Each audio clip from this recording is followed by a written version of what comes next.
नमस्ते, म डाक्टर बुद्धि खनाल। म चाहिँ आज एकजना बिरामी उहाँको बिमारको लक्षणहरू र उहाँलाई गरेको उपचारको बारेमा म केही कुराहरू सेयर गर्न गइरहेको छु। करिब 1 महिना अगाडि मसँग चाहिँ सुदूरपश्चिमबाट एकजना बिरामी आउनुभएको थियो।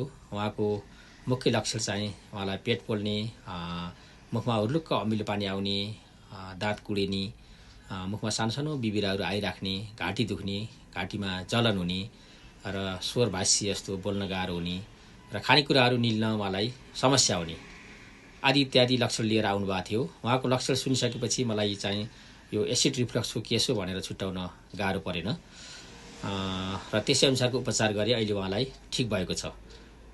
सबैभन्दा पहिला एसिड रिफ्लक्स, यसका लक्षणहरू अनि रोकथाम के, अनि होमियोप्याथिकली चाहिँ यसको कसरी समाधान गर्न सकिन्छ यसको बारेमा सानो चर्चा गरौँ। यो एसिड रिफ्लक्स भनेको चाहिँ यो हाम्रो यो पाचन प्रणाली अन्तर्गत जुन पेट आमाशय हुन्छ, यसमा चाहिँ एउटा पाचन रस जसलाई हाइड्रोक्लोरिक एसिड भनिन्छ यो उत्पादन हुन्छ। यसको काम चाहिँ खानालाई सानो सानो टुक्रामा परिणत गरेर यसलाई खाना डाइजेसन गर्नको लागि सहायता गर्नु हो।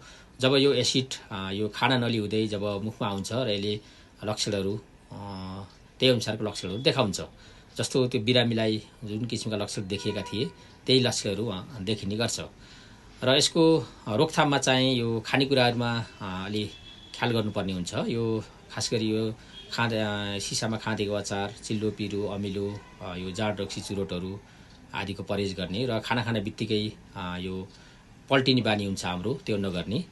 कम्तीमा पनि 2-3 घण्टापछि मात्रै पल्टिने गर्दा चाहिँ यो खाना जुन पेटमा जुन खाना हुन्छ यो चाहिँ राम्रो माथि एसिड रिफ्लक्स भएर आउन पाउँदैन। र खानेकुरा यो दुधहरू खान सकिन्छ। दुधमा चाहिँ यो तर काटेको दुध पानी मिसाएर अनि यो मनतातो बनाएर लिन सकिन्छ। यो ओटमिलहरू, यो केरा लिन सकिन्छ, अनि यो जिन्जर लिन सकिन्छ। र यति गर्दा पनि हाम्रो यो चाहिँ रोकथाम भएन, यो लक्षणहरू भइराख्यो भने हामीसँग होमियोप्याथिकल्ली राम्रो उपचारको सम्भव छ। एउटा न्याट्रम फस्फोरिकम भन्ने एउटा बायोकेमिक मेडिसिन हुन्छ जसको काम चाहिँ यो अम्ल र क्षारलाई यो न्युट्रलाइज गरेर यो एसिडलाई चाहिँ ब्यालेन्स गर्नु हो, जसले गर्दा यो एसिड रिफ्लक्स समस्या आउँदैन।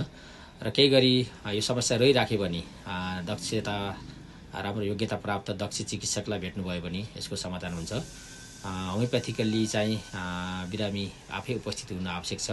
किन भन्दाखेरि बिरामीको लक्षण एउटै भए पनि बिरामीको मानसिक अवस्था, उसले चाहिँ उसको विशेष गुणहरू, उसले दिने शारीरिक जुन प्रतिक्रिया छ त्यो अलग अलग हुने हुनाले यो होमियोप्याथीमा यो व्यक्तिकरण सिद्धान्त अथवा इन्डिभिजुअलाइजेसन सिद्धान्त भन्ने